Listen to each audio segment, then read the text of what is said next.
Tollywood సెలబ్రిటీలపై ED విచారణ జరిపిందనమాట.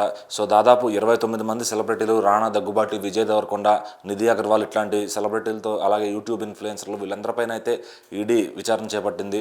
So అంతకుముందే Cyberabad police ఎవరైతే ఉన్నారో వీళ్ళందరినీ ఈ బెట్టింగ్ యాప్స్ విషయంగా ఎవరెవరైతే ప్రోత్సహిస్తున్నారో, ఎవరెవరైతే యాడ్లు చేశారో ఆల్రెడీ వద్దు నిషేధం అని చెప్పినా కూడా స్టార్స్ అందరినీ కూడా ప్రకాష్ రాజ్ గారు, రాణా గారు, ఇలా రమ్మీ సర్కిల్ ఇట్లాంటి వాటి యాప్స్లో చేసినందుకు గాను, అలాగే విజయ్ దేవరకొండ గారు, అట్లానే ఎంతోమంది ఇన్ఫ్లుయెన్సర్లు, ఎంతోమంది జబర్దస్త్ ఆర్టిస్టులు వీళ్ళందరినీ కూడా ఈడీ అయితే విచారణ చేసిందనమాట. ఆల్రెడీ వీళ్ళందరి మీద సైబరాబాద్ పోలీసులు ఎప్పుడో కేసు పెట్టారు. దాన్ని అప్పుడులో ఒక ఇష్యూ లాగా నడిచింది.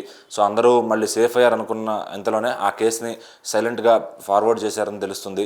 సో ఈడీ అయితే దీనిపైన చాలా స్ట్రిక్ట్గా ఉన్నారనమాట. సో అందరిపైన కూడా పలు సెక్షన్ల పైన అయితే కేసులు విధించారు.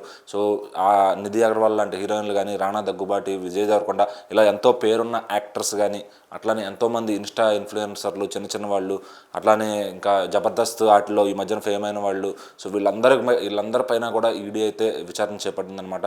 సో దాదాపు 29 మంది సెలబ్రిటీలు ఉన్నారంట ఈ లిస్టులో. సో మరి వాళ్ళందరినీ కూడా విచారించి, సో దానికి తగ్గ ఎక్స్ప్లెనేషన్ వాళ్ళు ఇవ్వకపోతే కఠిన చర్యలు ఉంటాయని కూడా వాళ్ళు చెప్తున్నారు.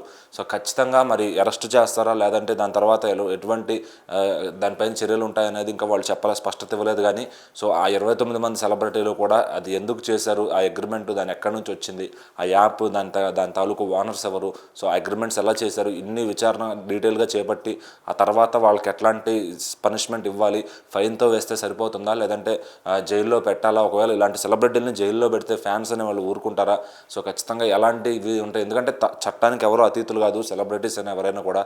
సో మరి 29 మంది సెలబ్రిటీలు వాళ్ళందరినీ అరెస్ట్ చేయాలి అంటే ఖచ్చితంగా అది పెద్ద టాక్ ఆఫ్ డే అవుతుంది. ఎందుకంటే వీళ్ళందరూ జస్ట్ వీళ్ళపైన కేసు పడిందంటేనే ఎంతో సోషల్ మీడియా షేక్ అయిపోయింది. అలాంటిది మళ్ళీ వీళ్ళందరిపైన విచారణ జరిగి వాళ్ళందరినీ కూడా అరెస్టులు చేస్తారంటే సో ఖచ్చితంగా ఇంకా వాళ్ళ పరువు సమస్య అనమాట ఇదంతా కూడా. సో మరి డబ్బుల కోసం ఏదైనా చేస్తారనే విధంగా కొంతమంది మాట్లాడుతున్నారు. మరి కొంతమంది ఫ్యాన్స్ మాత్రం వీళ్ళని డిఫెండ్ చేసుకుంటూ వస్తున్నారు. సో మరి ఏ చట్టాల కింద కేసులు పెడతారనేది, ఒకళ్ళు కేసులు పెడితే అరెస్ట్ అవుతారా అనేది, లేదా ఫైన్తో పోతుందా అనేది ఫ్యాన్స్ అయితే టెన్షన్ పడుతున్నారు.